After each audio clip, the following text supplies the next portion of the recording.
Alors, on avait évoqué un petit peu ça lors d'une revue de presse où ils allaient... Attends, te démarre pas tout de suite, toi. Où ils allaient augmenter la TVA pour financer les retraites. La TVA sociale. Il y a aussi le fait qu'on augmente les charges sur les sociétés. On baisse le plafond pour les auto-entreprises non assujetties à la TVA, pour qu'ils deviennent toutes assujetties à la TVA. Le fait de ne pas être assujetti à la TVA pour une petite entreprise comme la mienne, ça veut dire que c'est plus économique, et pour moi, et pour le client, puisque je ne suis pas obligé de rajouter 20% sur le prix de vente de ce que je produis. Mais, du coup, certaines entreprises ont pété un plomb. On dit, ah c'est comme ça, c'est pas grave. Je continue à bosser en France, tu sais quoi, je vais déplacer mon siège. À Dubaï. On va faire le tour de tout ça. Augmenter la TVA pour financer les retraites. Conrad, la TVA ça devient trop, donc je vais mettre mon siège social à Dubaï. On se fait saigner, j'ai 2 enfants à la maison, je ne peux pas les faire manger. Je trime comme un enfoiré pour l'État. Voilà, ça, c'est ce que vivent à peu près tous les entrepreneurs en France. On a vu encore dernièrement une jeune fille qui est en larmes parce que le système la broie. Pourquoi? Parce qu'elle a voulu mettre en place son rêve. Devenir chef d'entreprise. Et elle a compris que c'était un piège. On va écouter ce qui se dit donc sur ce plateau télé. Ma situation est simple. Hein. J'ai ouvert une entreprise il y a 5 ans de terrassement en travaux publics. J'avais 11 ouvriers et ce qui s'est passé, c'est que l'État m'a saigné. Hein, m'a pris 84% de charges URSSAF et compagnie. Voilà, quand je dis qu'on est entre 60 et 75% du chiffre d'affaires qui part à l'État, il y en a beaucoup que ça choque. Voilà. C'est pas moi qui le dis. Alors lui, pour le coup, 84, c'est parce qu'il a des salariés. Bah oui, quand il doit faire des salaires, je crois que c'est les 2 tiers du salaire qui partent à l'État. Ou le tiers, je sais plus. Non, il me semble que c'est les 2 tiers. Enfin bref, il y a une énorme partie de ton salaire qui ne t'est pas versé, qui part à l'État, plus les charges patronales, etc., etc. Combien? 84%? 84%, oui, tout à fait, oui. Et du coup, on travaille pour qui? Pour l'État. Donc j'ai arrêté, j'ai fermé la société, j'ai viré tout le monde. Et j'ai rouvert une autre société, mais je suis tout seul. Et sous un autre statut. D'accord. Et du coup, je paye beaucoup moins de charges, mais je suis tellement petit que je ne peux pas payer plus que la TVA, c'est trop, ça devient trop. Donc voilà, la fameuse baisse de la TVA pour les auto-entreprises. Quand il parle de j'ai fait une autre entreprise sous un autre statut où je suis tout seul, il est passé auto-entrepreneur en fait. On est d'accord? Donc là, c'est la fin des auto-entreprises. Le mec l'a très bien compris. Il s'est fait saigner une première fois avec une société où il pouvait employer 11 personnes. Et là, il refait une société, il se dit bon, je vais embaucher personne, comme ça ma petite entreprise va pas connaître la crise. Bam! Allez, dans ta gueule, l'État lui en remet une derrière les oreilles. Le mec a l'expérience déjà de ce qu'il a vécu, il voit arriver la douille, comme c'est pas permis. T'inquiète pas, nous aussi on la voit arriver, la douille. Et je vous propose aussi d'aller voir, je vais vous la mettre en description, la vidéo de David, de la Croisée des Chemins, qui a traité de la facturation numérique, et comment ça va foutre en l'air les entreprises, et surtout instaurer un système de contrôle social. Toi aussi, tu seras contrôlé. Et tu ne pourras plus rien acheter ni vendre sans avoir la marque. Ça te fait penser à quelque chose? Va voir cette vidéo. Je te la mets tout de suite en description. Et puis, tu vas voir ça. Je vais mettre mon siège social à Dubaï. Voilà. Carrément? Oui, c'est tout ce que je voulais dire. En fait, c'est ça. Ah oui, parce que vous payez trop de taxes en France. Exactement.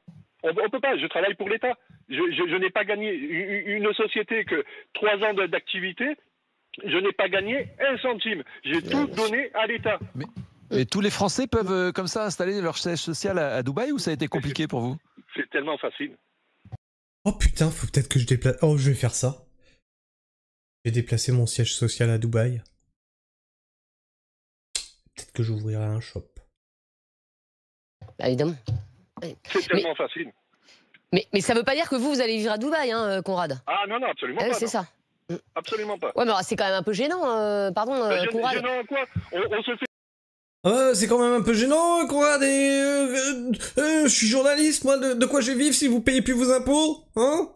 Bah non, c'est pas gênant, madame. Est-ce que vous dites que c'est gênant quand les entreprises font de l'optimisation fiscale? Ah bah non, écoute, c'est de l'optimisation, monsieur, bah, que voulez-vous? Elles ont le droit.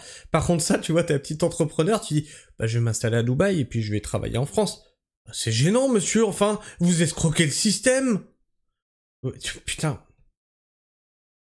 Ça me gonfle, mais ça me gonfle d'entendre ça. Les journalistes qui se outrent comme ça, mais qu'à sens unique. Tu es pauvre, reste pauvre. Tu n'as pas le droit de trouver de solution. Fait saigner. J'ai 2 enfants à la maison, je peux pas les faire manger. Ça fait 5 ans que je stream comme un enfoiré pour l'État.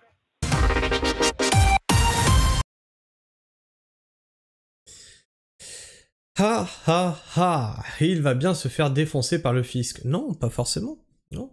Si c'est dans les règles, tu as le droit d'avoir une société qui est établie ailleurs et travailler sur un territoire autre. Et t'inquiète pas, il y aura aussi des charges en France, mais différemment. Par exemple, quand tu as une activité sur les réseaux, tu travailles avec une entreprise qui est à l'étranger, d'accord? Il faut savoir qu'avec YouTube, il y a en gros un accord entre YouTube et la France. Je sais pas comment expliquer ça. Bienvenue au cabinet pourrait peut-être mieux l'expliquer que moi. Peut-être même qu'il l'a déjà expliqué.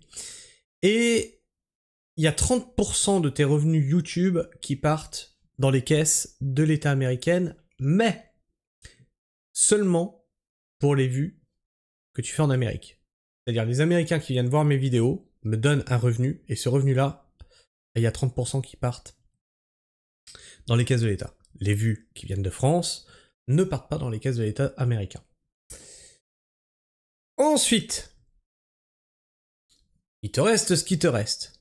Bah là, l'État t'en prend une partie, puis pas une petite, bien sûr. Bah et puis t'amuses pas à déconner avec ça, parce que si, tu penses bien que si tu as déclaré à YouTube tout ça, il te fait remplir des documents, que le fisc américain est au courant, tu penses bien que ça va communiquer à un moment. Hein. Si tu déclares des revenus sur YouTube, sur leur site qui est déclaré au fisc américain, et que tu déclares 0 revenu en France, il va se passer un bail. Hein.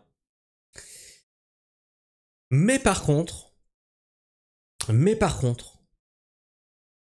a pas de TVA. Il n'y a pas de TVA parce que c'est un pays étranger. La TVA, c'est que dans l'UE, il me semble.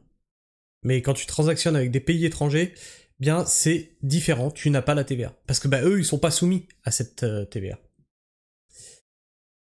Il faut bien des esclaves qui paient pour le système communiste dans lequel nous sommes.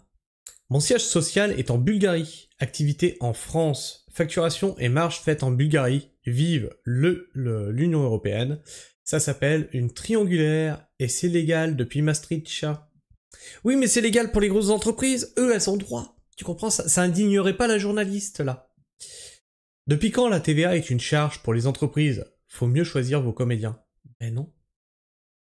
Mais non, t'as rien compris, toi. Bien sûr que la TVA est une charge. Regarde, actuellement, je vends des fruits et légumes. Je suis en micro-BA, c'est le même système que micro-entrepreneur, mais en agricole. Je ne suis pas soumis à la TVA, du coup, je vends mes légumes sans la TVA.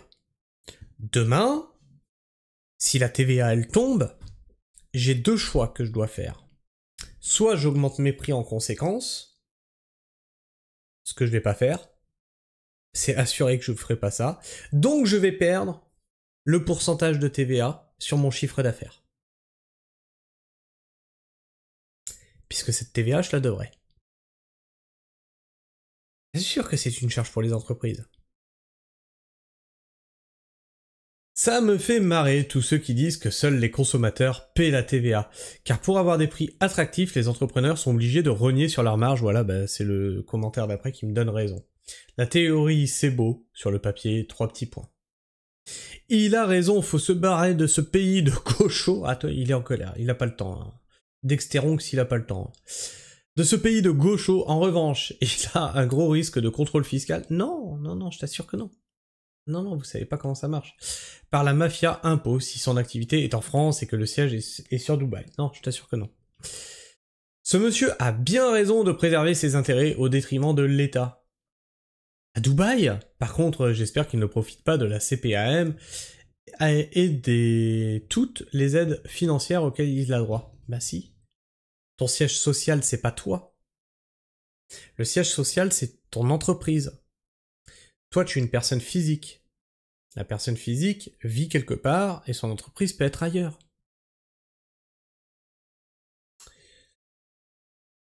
D'ailleurs, c'était quelqu'un qui m'avait parlé du Delaware aux États-Unis pour créer les entreprises. Alors pourquoi si je me rappelle bien, le Delaware, il a des choses intéressantes pour la création d'entreprises, rapport aux charges justement. Et il me disait, tu sais pas à quel point c'est simple en fait. Tu sais pas à quel point c'est simple. Je dis, mais oui, mais il te faut un bâtiment là-bas. Une boîte postale, c'est tout.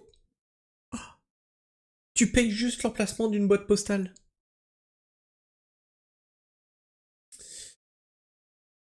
Encore une histoire farfelue. Virez ceux qui n'ont rien à faire chez nous. Et arrêtez de donner du pognon, les APL, les allocs, le RSA, chèque énergie, etc. aux fainéants. Alors, je vais te répondre autre chose, FRP 17. Tu nous parles de ceux qui touchent les APL, les allocs, le RSA, chèque énergie, etc.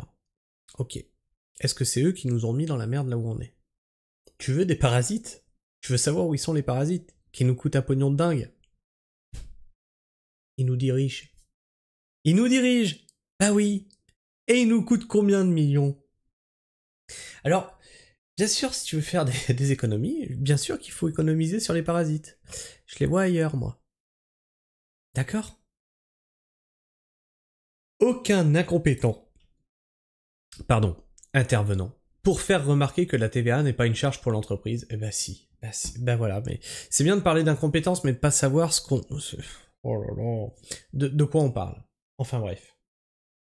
On va pas continuer les commentaires, ça aura été notre dernier. Alors moi, je sais pas ce que tu penses de tout ça. Est-ce que tu penses que ce monsieur a raison? Moi, ça fait plusieurs fois que je vous dis, hein, barrez-vous de ce pays si vous voulez créer une entreprise. Le mec a trouvé une faille.